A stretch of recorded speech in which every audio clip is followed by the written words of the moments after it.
Hello friends, welcome to Honey GS classes. 28th February daily current affairs with GS points. So మనకి కొన్ని articles ఈ రోజు pending ఉంటాయి, వాటిని రేపు డిస్కస్ చేద్దాం. సో ఈవినింగ్ వర్క్ ఉందని చెప్పేసి ఎర్లీ మార్నింగ్ క్లాస్ చేస్తున్నా. సో ఫస్ట్ చూస్తే మనకు డే ఆఫ్ ఇంపార్టెన్స్ ఉన్నది, నేషనల్ సైన్స్ డే అని చెప్పేసి పిలుస్తాం. సో థీమ్ ఏంటి అంటే వికసిత్ భారత్ కోసము స్వదేశీ సాంకేతికతలు అని చెప్పేసి థీమ్ తీసుకోవడం జరిగింది. సో వికసిత్ భారత్ కోసము స్వదేశీ సాంకేతికత, రామన్ ఎఫెక్ట్ అని చెప్పేసి ఉంటుంది. 1954లో మనకి భారతరత్న అవార్డు గ్రహీత అని చెప్పేసి పిలుస్తాం. 1930లో నోబెల్ అవార్డు రావడం జరిగింది సర్ సివి రామన్కి. So first very famous question, Lokpal chairperson సభ్యుల్ని రాష్ట్రపతి గారు నియామకం చేయడం జరిగింది. సో ఇది మనకి very very famous question, group 1 మెయిన్స్లో మనకి ప్రశ్న కూడా వస్తుంది. సో ఫస్ట్ చూస్తే మనకి ఇది సభ్యుల పేర్లు గుర్తుపెట్టుకోవాలి కంపల్సరీ. సో ఇన్ఫ్యాక్ట్ ఈ 6 సభ్యుల పేర్లు, చైర్మన్ పేరు గుర్తుపెట్టుకోవాలి, వాళ్ళ యొక్క పదవి ఏంటని చెప్పేసి గుర్తుపెట్టుకోవాలి. సో మనకి ప్రశ్న వస్తుంది మ్యాచింగ్ పర్పస్లో, లేదా క్రింది వాటిలో జ్యుడిషియల్ మెంబర్ కాని వారు ఎవరని చెప్పేసి ప్రశ్న వస్తుంది, క్రింది వాటిలో నాన్ జ్యుడిషియల్ మెంబర్ ఎవరని చెప్పేసి ప్రశ్న వస్తుంది. కాబట్టి పేర్లు గుర్తుపెట్టుకోవాలి, మనకు తెలిసిన వ్యక్తులే కాబట్టి పెద్ద ఇబ్బంది అయితే ఇక్కడ ఏమీ లేదు. ఫస్ట్ కొద్దిగా బేసిక్స్ మనకి అవసరము జిఎస్ పాయింట్ ఆఫ్ వ్యూలో. సో లోక్పాల్ అనేది ఇన్ఫ్యాక్ట్ లోకాయుక్త అనేది ఎలా వచ్చింది భారతదేశంలో చూస్తే మన లక్ష్మీకాంత్ రిఫరెన్స్గా మనం తీసుకుంటాము క్వాలిటీ కోసము. సో ఇది నేను నోట్స్లో రాయలేదు, చాలా పెద్దగా ఉంటుందని చెప్పేసి. సో ఫస్ట్ చూస్తే మనకు very first time Sweden country so ఇటువంటి అంబుడ్స్మెన్ సిస్టాన్ని తీసుకొచ్చింది. ప్రజా పరిపాలనలో అవినీతి వద్దు అని చెప్పేసి very first time Sweden country తీసుకొస్తుంది. నెక్స్ట్ చూస్తే కామన్వెల్త్ కంట్రీలో చూస్తే న్యూజిలాండ్ ఫస్ట్ తీసుకొస్తుంది. ఈ దేశాల పేర్లు గుర్తుపెట్టుకోవాలి, లక్ష్మీకాంత్ పుస్తకంలో ఉన్నాయి కాబట్టి. నెక్స్ట్ అతిపెద్ద ప్రజాస్వామ్య దేశాలు చూస్తే మనకు సో యూకే ఫస్ట్ తీసుకొస్తుంది. తర్వాత మన ఇండియా ప్రయత్నాలు స్టార్ట్ చేస్తుంది. సో 10 సార్లు బిల్లు ఫెయిల్ అవుతుందండి లోక్సభ లోపల. ఇన్ఫ్యాక్ట్ అది నెంబరింగ్ అవసరం లేదు కానీ సో వెరీ ఫస్ట్ టైం ఈ కాన్సెప్ట్ తీసుకొచ్చింది ఎవరంటే 1960s లోపల మనకు వస్తుంది. సో 1960s లోపల అప్పటి లా మినిస్టర్ అశోక్ కుమార్ అని చెప్పేసి ఉంటాడు. Ashok Kumar very first time ఈ కాన్సెప్ట్ తీసుకొస్తాడు, భారతదేశానికి కూడా అంబుడ్స్మెన్ సిస్టమ్ అవసరం అని చెప్పేసి. ఈ లోక్పాల్ లోకాయుక్త అని చెప్పేసి మనకి పదాలు వెరీ ఫస్ట్ టైం సూచించిన వ్యక్తి ఎల్ఎం సింఘ్వి అని చెప్పేసి పిలుస్తాం. ఇవన్నీ ఫ్యాక్ట్ క్వశ్చన్స్, బట్ మనకి ప్రిలిమ్స్లో రావచ్చు లేదా గ్రూప్ 2 పాలిటీలో రావచ్చు. 1960s అంటున్నా, ఇయర్స్ మనకి ఎక్కడో లేవు కాబట్టి 1960s లోపల Ashok Kumar law minister very first time భారతదేశానికి అంబుడ్స్మెన్ సిస్టమ్ అవసరం అని చెప్పేసి కాన్సెప్ట్ తీసుకొస్తాడు. తర్వాత దీనికి లోక్పాల్ లోకాయుక్త అని చెప్పేసి పేర్లు పెట్టింది ఎల్ఎం సింఘ్వి. సో మనకు 1968లో ఇందిరాగాంధీ పిఎం ఉన్నప్పుడు వెరీ ఫస్ట్ టైం లోక్సభలో బిల్లు ప్రవేశపెడతారు. ఇన్ఫ్యాక్ట్ తర్వాత 10 టైమ్స్ బిల్ అయితే మనకి ఫెయిల్ అవుతుందండి. ఫైనల్లీ మనకు సో ప్రణబ్ ముఖర్జీ కమిటీ అని చెప్పేసి నియామకం చేస్తారు. తర్వాత మన అన్నా హజారే దీక్ష చేస్తాడు. సో ఇన్ని కృషి ఫలితంగా లాస్ట్కి 2013లో పార్లమెంట్లో బిల్లు ఆమోదించబడుతుంది. సో ఒక చట్టంగా మనకి అమల్లోకి వస్తుంది. That is called Lokpal and Lokayukta చట్టం అని చెప్పేసి పిలుస్తాం. లోక్పాల్ లోకాయుక్త అని చెప్పేసి పిలుస్తాం. ఇదేమో యూనియన్ లెవెల్లో, ఇదేమో స్టేట్స్ లెవెల్లో ఉంటుంది. 2013లో చట్టం ఆమోదించబడితే 2014 జనవరి మాసంలో మనకి అమల్లోకి వస్తుంది. 2014 జనవరి మాసంలో అమల్లోకి వస్తుంది. అయితే ఈ లోక్పాల్ లోకాయుక్త గురించి అంతకుముందు కొన్ని కమిషన్స్ మనకి మాట్లాడతాయి. సో ఫస్ట్ ఏఆర్సీ అని చెప్పేసి ఎవరు మొరార్జీ దేశాయ్ మాట్లాడతాడు. ఇతని ప్లేస్లో మనకు ఇన్ఫ్యాక్ట్ హనుమంతయ్య అని చెప్పేసి వస్తాడు. ఇది మనకు జిఎస్ పాయింట్ ఆఫ్ వ్యూలో very very famous question. First ARC చైర్పర్సన్గా మొరార్జీ దేశాయ్ ఉంటాయి ఇట. సో కొంతకాలానికి హనుమంతయ్య వస్తాడు. నెక్స్ట్ సెకండ్ ఏఆర్సీ కూడా మనకి ఇన్ఫ్యాక్ట్ మాట్లాడుతుంది ఈ లోక్పాల్ లోకాయుక్త గురించి. సో ఎవరు దీనికి వీరప్ప మెయిల్ అని చెప్పేసి పనిచేస్తాడు. వీరప్ప మెయిల్ కొంతకాలం పనిచేసిన తర్వాత నెక్స్ట్ వస్తాడు మన రామచంద్ర అని చెప్పేసి వస్తాడు. సో రామచంద్ర అని చెప్పేసి సో ఈ దేశాయ్ వీరప్ప మెయిల్ కొంతకాలం మాత్రమే పనిచేస్తారు. వీళ్ళ ప్లేస్లో వచ్చిన వాళ్ళ పేరు మనం ఈజీగా గుర్తుపెట్టుకోవచ్చు. సో రామచంద్ర హనుమంతు అని చెప్పేసి గుర్తుపెట్టుకోవచ్చు. ఫస్ట్ హనుమంతయ్య, నెక్స్ట్ రాముడు మనకి వస్తాడు. నెక్స్ట్ తర్వాత ఈ రాజ్యాంగ పునఃసమీక్ష కమిషన్ అని చెప్పేసి వెంకట చెల్లయ్య మనకు కదా. సో వీళ్ళు కూడా లోక్పాల్ గురించి మాట్లాడతారు. సో మనకి ఇవి జిఎస్ పాయింట్ ఆఫ్ వ్యూలో వస్తాయి. ఇదంతా ఇంతమంది మాట్లాడినప్పుడు అంతిమంగా మనకు వస్తుంది ఈ లోక్పాల్ లోకాయుక్త అనేది 2014 జనవరి మాసంలో అమల్లోకి వస్తుందని చెప్పేసి గుర్తుపెట్టుకోవాలి. 13లో చట్టం అయితే ఆమోదించబడుతుంది. మరి ఈ లోక్పాల్ యొక్క కూర్పు ఎలా ఉంటుంది మనం చూస్తే ఇట. సో 1 + మ్యాక్సిమం 8 అండి. సో మనకు అంటే గరిష్టంగా 8 మంది సభ్యులు ఉండవచ్చు, బట్ మనకు కనిష్టంగా ఇంత అని చెప్పేసి రాజ్యాంగం ఏం చెప్పలేదు. సో చట్టంలో మనకు ఏముంటుంది 1 + గరిష్టంగా 8 మంది అని చెప్పేసి ఉంటుంది. సో ఈ 8 మందిలో కూడా మనకు సగం మంది కంపల్సరీ ఫ్రమ్ జ్యుడిషియల్ మెంబర్స్ అయి ఉండాలి, ఇంకొక సగం మంది నాన్ జ్యుడిషియల్ అయి ఉండాలని చెప్పేసి చెప్తుంది. ఇప్పుడు మనకు 6 సభ్యులు ఉన్నారు కాబట్టి 3 జ్యుడిషియల్, ఇంకొక 3 నాన్ జ్యుడిషియల్ అని చెప్పేసి మనకు ఉన్నారు. రైట్, వీళ్ళని ఎవరు ఎన్నుకుంటారు? సో ప్రక్రియ ఎలా ఉంటుంది మనం చూస్తే, డిపార్ట్మెంట్ ఆఫ్ పర్సనల్ ట్రైనింగ్కి కొంతమంది అప్లై చేసుకుంటారు. ఫస్ట్ వీళ్ళు డిపార్ట్మెంట్ ఆఫ్ పర్సనల్ ట్రైనింగ్ అనేది ఇన్ఫ్యాక్ట్ ఆ నేమ్స్ అన్నిటినీ ఒక శోధన కమిటీ అని చెప్పేసి పిలుస్తాం. దీన్ని ఇంగ్లీష్లో సెర్చ్ కమిటీ అని చెప్పేసి పిలుస్తాం. సో సెర్చ్ కమిటీ అని చెప్పేసి పిలుస్తాం. ఇందులో మనకు ఇన్ఫ్యాక్ట్ రంజన్ ప్రకాష్ దేశాయ్ అని చెప్పేసి సెర్చ్ కమిటీకి అధ్యక్షురాలుగా పనిచేసింది. వీళ్ళు లిస్ట్ని షార్ట్ చేస్తారు. ఇక్కడ మనకు 8 మెంబర్స్ అని చెప్పేసి ఇప్పుడు నియామకం చేసినారు, బట్ ఇక్కడ మనకి ఇంత మెంబర్స్ అని చెప్పేసి ఇక్కడ ఉండదు. రైట్, నెక్స్ట్ చూస్తే అంటే ఇక్కడ రంజన్ ప్రకాష్ దేశాయ్ అని చెప్పేసి ఈ పేర్లను సెలెక్ట్ చేసిన సభ్యురాలని చెప్పేసి గుర్తుపెట్టుకోవాలి. సెర్చ్ కమిటీ యొక్క చైర్పర్సన్గా మనకు రంజన్ ప్రకాష్ దేశాయ్ పనిచేసింది. Very famous. మనకి జమ్మూ కాశ్మీర్లో డీలిమిటేషన్ కోసం అని చెప్పేసి పనిచేసింది. ఉత్తరాఖండ్ లోపల యూసీసీ యొక్క కమిటీ అని చెప్పేసి పనిచేసింది. ప్రెస్ కౌన్సిల్ ఆఫ్ ఇండియా చైర్పర్సన్గా పనిచేస్తుంది రంజన్ ప్రకాష్ దేశాయ్. రైట్, వీళ్ళు సెలక్షన్ కమిటీకి పంపిస్తారు. అయితే ఈ సెలక్షన్ కమిటీ అనేది సెర్చ్ కమిటీ యొక్క డిసిషన్ మీద బైండింగ్ కానవసరం లేదు, కట్టుబడి ఉండనవసరము లేదు. రైట్, అది ఫస్ట్ మైండ్లో పెట్టుకోవాలి. వీళ్ళు ఇంకా కొత్త పేర్లు ఏమన్నా తీసుకురావచ్చు, అది మైండ్లో పెట్టుకోవాలి. ఇందులో ఎవరు ఉంటారు మనకు మొత్తం? ఇది ఒక 5 మెంబర్ బాడీ అండి. ప్రశ్న మన ఇక్కడ కూడా వస్తుంది. పిఎం ఉంటాడు, చీఫ్ జస్టిస్ ఆఫ్ ఇండియా లేదా సీనియర్ జడ్జ్ ఆఫ్ సుప్రీంకోర్టు, ఎవరన్నా ఒకరు ఉంటే ఉండొచ్చు సుప్రీంకోర్టు. నెక్స్ట్ లోక్సభలో ప్రతిపక్ష నేత అని చెప్పేసి ఉంటాడు, లోక్సభ స్పీకర్ ఉంటాడు. ఇంకొక 5వ వ్యక్తి చూస్తే ఒక eminent person appointed by president of India. So మొత్తం మీద మనకు చూస్తే ప్రధానమంత్రి, సిజేఐ లేదా సీనియర్ జడ్జి అని చెప్పేసి పిలుస్తాం, Lok Sabha opposition leader, Lok Sabha speaker and ఒక ఎమినెంట్ పర్సన్ అని చెప్పేసి రాష్ట్రపతి గారు నియామకం చేస్తారు. ప్రధానమంత్రి, లోక్సభ స్పీకర్, ఎమినెంట్ పర్సన్ 3 మన ప్రభుత్వ వ్యక్తులు అని చెప్పేసి చెప్పొచ్చు. ఆల్మోస్ట్ గవర్నమెంట్ ఎవరు అనుకుంటే వాళ్ళని పెట్టుకోవచ్చు, 3-2తో ఈజీగా పెట్టుకోవచ్చు. రైట్, వీళ్ళు రాష్ట్రపతి సిఫార్సు చేస్తే రాష్ట్రపతి తప్పనిసరిగా ఆ సభ్యుల పేర్లని ఆమోదిస్తాడు.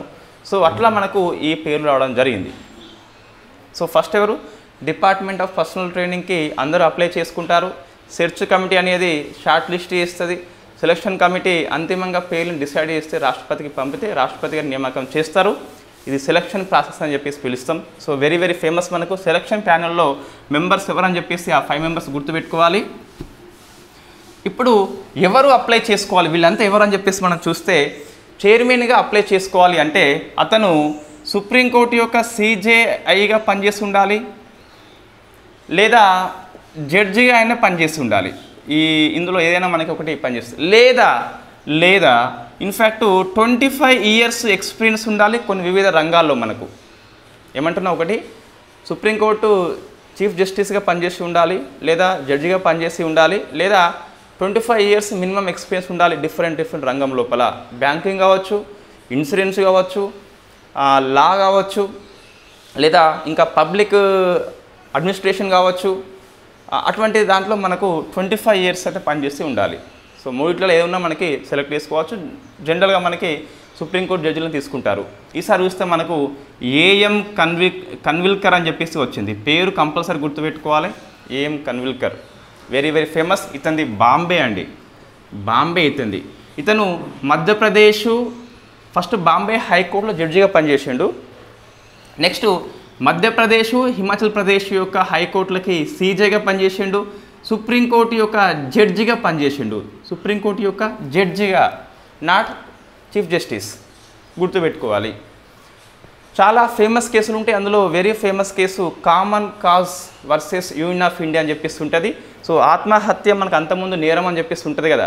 So right to die with dignity is the fundamental right అని చెప్పేసి వెరీ ఫస్ట్ అని చెప్పిన వ్యక్తి AM Khanwilkar. Common cause versus union of India కేసులో right to die with dignity అని చెప్పేసి చెప్పిండు. సో గౌరవంగా చనిపోయే హక్కు అనేది కలిగి ఉన్నామని చెప్పేసి అండర్ ఆర్టికల్ నెంబర్ 21 కిందికి వస్తుందని చెప్పేసి చెప్పిన వ్యక్తి ఏఎం కన్విల్కర్. అంటే ఆ బెంచ్ అయినా చెప్పడం జరిగింది. అది ఫేమస్ కేసు. కొన్ని కేసులు ఉన్నాయి, మనకు పెద్ద అవసరం లేదు అది.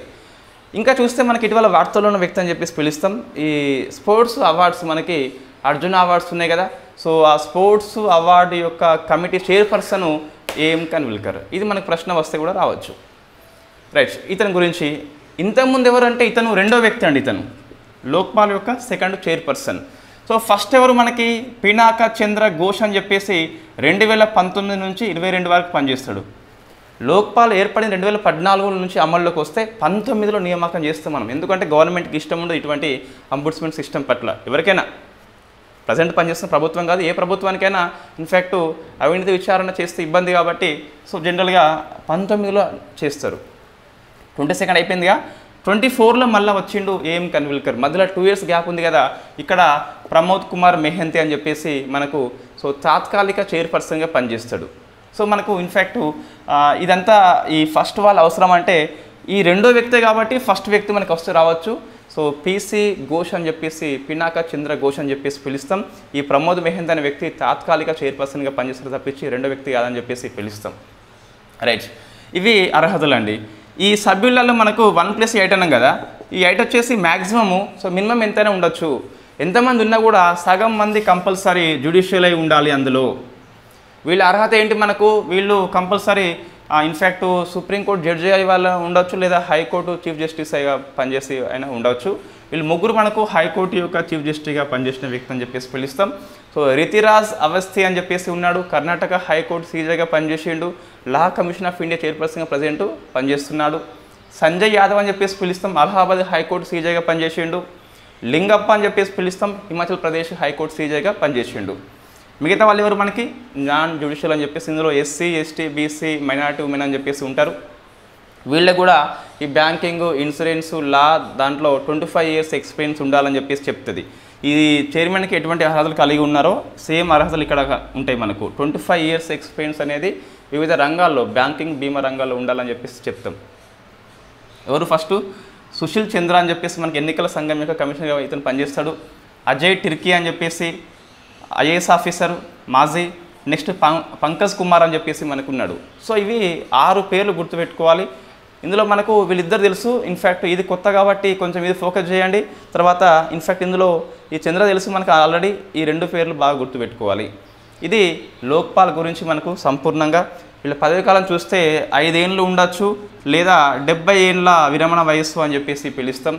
తొలగింపు వస్తే మనకి రాష్ట్రపతి తొలగిస్తాడు, సుప్రీంకోర్టు యొక్క సిఫార్సు మేరకు అని చెప్పేసి గుర్తుపెట్టుకోవాలి. ఇది మనకు ఈరోజు పాలిటీ ఆర్టికల్స్. అయితే మనకు లోక్పాల్ లోపల కొన్ని లోపాలు కనిపిస్తాయి. ఏంటి లోపాలు అంటే, ప్రధానమంత్రి లోక్పాల్ పరిధి కిందకి వస్తాడా? ఎస్ వస్తాడు. కాకుండా కొన్ని కండిషన్స్ అప్లై మనకు. సో నేషనల్ సెక్యూరిటీ కానీ, లేదా అణుశక్తి కానీ, ఫారెన్ సంబంధాలు కానీ అటువంటి రావండి. నెక్స్ట్ కేంద్ర మంత్రులు వస్తారా అంటే వస్తారు. మళ్ళీ కొన్ని మినహాయింపులు కనిపిస్తే మనకు. అవి ఏంటి అంటే 105 ఆర్టికల్ ప్రకారం సభా హక్కులు వాళ్ళు కలిగి ఉంటారని చెప్పేసి. ఆల్ గవర్నమెంట్ ఎంప్లాయీస్ వస్తారా అంటే ఎస్ వస్తారు. కొన్ని మినహాయింపులు ఉంటే మనకు స్టేట్ ఎంప్లాయీస్ వాళ్ళు నేరుగా రారు. సో అది మనం మైండ్లో పెట్టుకోవాలి. నెక్స్ట్ ఎలక్షన్ కమిషన్ సభ్యులు రారు, న్యాయమూర్తులు కూడా రారని చెప్పేసి చెప్పొచ్చు. తర్వాత మనకు విచారణ కోసం అని చెప్పేసి 5 years మనకు లిమిట్ కనిపిస్తుంది విచారణ కోసం అని చెప్పేసి. సో ఇవి మనకు కొన్ని పరిమితులు మనకు కనిపిస్తున్నాయి. ఇక్కడ చూస్తే మనకు అంటే ఇది కరెక్టే అండి. అంటే నేను ప్రమోద్ మెహంతి అని చెప్పేసి డౌట్ వచ్చింది. ఎస్ అది తాత్కాలిక చైర్పర్సన్ మనకు పనిచేస్తుంది ఇంతకుముందు. ఇదంతా మనకు లోక్పాల్ గురించి సంపూర్ణంగా. నెక్స్ట్ ఇవి పేర్లు కంపల్సరీ గుర్తుపెట్టుకోవాలి.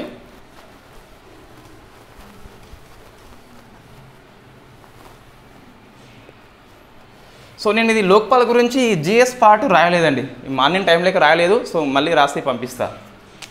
నెక్స్ట్ మనకు సో పాలిటీలో సెలీనా జోన్ అని చెప్పేసి మనకు వార్తల్లో ఉంది. Selena zone versus union of India case. ఇది జస్ట్ మనకు అంతగా అవసరం లేదు, చెప్పలేం, వార్తల్లో ఉంది, ప్రశ్న వస్తే రావచ్చు. సో ఈమె మనకు మిలిటరీ నర్సింగ్ సర్వీస్లో పనిచేస్తుంది, వివాహం చేసుకుందని చెప్పేసి తొలగించబడుతుంది. సో ఈమె సుప్రీంకోర్టులో కేసు వేస్తుంది, సుప్రీంకోర్టు సమర్థించింది సెలీనా జోన్ని. సో మీరు మహిళ అని చెప్పేసి వివాహం అని చెప్పేసి అట్లా తొలగించవద్దు అని చెప్పేసి 60 లక్షలు ఫైన్ విధిస్తుంది గవర్నమెంట్ ఆఫ్ ఇండియా మీద. సో డిఫెన్స్లోకి మహిళల యొక్క నియామకం అవసరం అని చెప్పేసి ఆర్టికల్ నెంబర్ 14 ప్రకారము అందరూ ఈక్వల్ అని చెప్పేసి వివాహం చేసుకుని మహిళ తేడా ఏంటని చెప్పేసి చెప్పడం జరిగింది. అదే సెలీనా జోన్ కేసు అని చెప్పేసి పిలుస్తాం. నెక్స్ట్ జమాతే ఇస్లామీ జమ్మూ కాశ్మీర్ సంస్థ వార్తల్లో ఉంది. సో జమాతే ఇస్లామీ జమ్మూ కాశ్మీర్ సంస్థ, దీన్ని ఊపా చట్టం ప్రకారము మినిస్ట్రీ ఆఫ్ హోమ్ అఫైర్స్ వాళ్ళు మరొక 5 ఏళ్ల పాటు నిషేధం విధించారు అని చెప్పేసి మనకి ఈనాడు ఆర్టికల్ చెప్తుంది. సో ఇన్ఫ్యాక్ట్ ఇది 2019లో very first time ministry of home affairs నిషేధం విధించింది. 5 ఏళ్ల పాటు అమల్లో ఉంటుంది, మనకు తెలుసు, వాళ్ళ నెంబర్ ఆఫ్ టైం డిస్కస్ చేసినాం కదా. సో 24 వచ్చింది, మరొకసారి ప్లస్ 5 years అయితే బ్యాన్ చేయడం జరిగింది. జమాతే ఇస్లాం జమ్మూ కాశ్మీర్ అని చెప్పేసి గుర్తుపెట్టుకోవాలి. దేని ప్రకారము? ఊపా చట్టం ప్రకారం చేస్తుంది. అన్లాఫుల్ యాక్టివిటీ ప్రివెన్షన్ యాక్ట్ అని చెప్పేసి పిలుస్తాం. నెక్స్ట్ మనకి వెరీ ఫేమస్ గగన్యాన్ మనకి వార్తల్లో ఉన్నది. సో ఇక్కడ 4 ఎంపిక చేయడం జరిగింది. 4 పేర్లు మనం కంపల్సరీ గుర్తుపెట్టుకోవాలి. సో ఫస్ట్ చూస్తే మనకి శుభాంశు శుక్లా అని చెప్పేసి, సో ఫ్రమ్ యూపీ, ఇతను వింగ్ కమాండర్ అండి, ఇండియన్ ఎయిర్ ఫోర్స్ లోపల వింగ్ కమాండర్. మిగతా వాళ్ళందరూ కూడా గ్రూప్ కెప్టెన్గా విధులు నిర్వహణ చేస్తున్నారు. నెక్స్ట్ చూస్తే మనకి శుభాంశు శుక్ల తర్వాత వస్తారు ఫస్ట్ ప్రశాంత్. సో ప్రశాంత్ బాలకృష్ణన్ నాయర్ అని చెప్పేసి, ఇతనిది కేరళ అండి, కేరళ. సో మూడో వ్యక్తి మనకి ప్రతాప్. సో ఇతనిదేమో ఇన్ఫ్యాక్ట్ మనకి యూపీ. 4వ వ్యక్తి చూస్తే సో అజిత్ కృష్ణన్, ఇతనిది తమిళనాడు. సో మనకు ముగ్గురు కూడా చూస్తే group captains Indian air force లోపల. శుభాంశు శుక్లనేమో వింగ్ కమాండర్ అని చెప్పేసి పిలుస్తాం. సో ఇన్ఫ్యాక్ట్ శుభం ప్రశాంతంగా ప్రతాపం చూపెట్టాలి అని చెప్పేసి అలా మనం గుర్తుపెట్టుకోవచ్చు. అవసరం లేదు, 4 పేర్లు కాబట్టి మనకి ఈజీగా ఐడెంటిఫై చేయవచ్చు. సో 4 మనకి వాళ్ళ యొక్క రాష్ట్రాల పేర్లు అవసరం అండి. ఈ 4 పేర్లు రావచ్చు ప్రశ్నల్లో, లేకుంటే వాటిని మ్యాచింగ్ పర్పస్లో మనకి రాష్ట్రాల పేర్లు కూడా ఇవ్వచ్చు. తప్పుగా మ్యాచింగ్ అని చెప్పేసి మన రాష్ట్రాల పేర్లు ఇక్కడ యూపీ బదులు ఉత్తరాఖండ్ అని చెప్పేసి ఏమైనా ఇస్తే ఇట ఇవ్వచ్చు. రైట్, 4 ఎంపిక చేయడం జరిగింది. వీళ్ళు 25లో మనకు ఇన్ఫ్యాక్ట్ గగన్యాన్ యాత్రలో భాగంగా అంతరిక్షంలోకి వెళ్తారు. ఫస్ట్ స్వదేశీ యాత్ర అని చెప్పేసి చెప్తాం. ఇంతకుముందు మనకి 1984లో సో రాకేష్ శర్మ వేండు, ఇతను ఇన్ఫ్యాక్ట్ ఇండియా సంతతి కాదు, ఇండియన్ అవుతుంది. రాకేష్ శర్మ అని చెప్పేసి మనకి ఏప్రిల్ 3న వెళ్ళిపోతాడు. సో సూయిజ్ T-11 నౌక ద్వారా, సూయజ్ T-11 నౌక మనకి రష్యా పంపిస్తుంది ఇండియా వ్యక్తిని. సో బైకనూరు నుంచి పంపిస్తుంది రష్యా. వీళ్ళెవరు? ఇండియన్స్ కానీ ఇండియా నుంచి, ఇదినెవరు? ఇండియనే కానీ రష్యా నుంచి. అట్లా మనము ఇది తేడా గుర్తుపెట్టుకోవాలి. ఫస్ట్ ఇండియన్ అంటే ఎవరు వస్తారు? వీళ్ళు రారు, రాకేష్ శర్మ మనకి వస్తాడు. సో వీళ్ళు ట్రైనింగ్ ఎక్కడ తీసుకున్నారంటే ఫస్ట్ మన రష్యా హెల్ప్ చేస్తుంది మనకు. సో రష్యాలో ఉన్న యూరీ గగారిన్ ట్రైనింగ్ సెంటర్లో తీసుకోవడం జరిగింది. ఈయన ఫస్ట్ వ్యోమగామ అని చెప్పేసి పిలుస్తాం ప్రపంచం లోపల. నెక్స్ట్ ఇక్కడ ట్రైనింగ్ అయిపోయింది, మళ్ళీ మనకు బెంగళూరులో కూడా ట్రైనింగ్ తీసుకుంటున్నారు ప్రజెంటు. సో రష్యా శిక్షణ అని చెప్పేసి మనం గుర్తుపెట్టుకోవాలి. నెక్స్ట్ ఈ గగన్యాన్ చూస్తే మనకు కొన్ని ఫ్యాక్ట్ క్వశ్చన్స్ మనం ఇంత డిస్కస్ చేసినాం ఆల్రెడీ. ఇది 3 రోజుల యాత్ర అని చెప్పేసి పిలుస్తాం. నెక్స్ట్ HLVM-3 నుంచి పంపిస్తున్నాం ఈ నౌక పేరు, సార్ రాకెట్ పేరు అది HLVM-3 అని చెప్పేసి. హెచ్ అంటే మనకు హ్యూమన్ రేటింగ్ అని చెప్పేసి పిలుస్తాం. ఇది మానవులకు సురక్షితమని చెప్పేసి చెప్పాలని చెప్పేసి దీన్ని హెచ్ అని చెప్పేసి మనం పేరు పెట్టుకోవడం జరిగింది.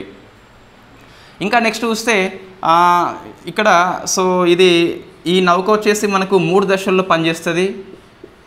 అది ఘన అని చెప్పేసి ఉంటుంది ఫస్ట్ది.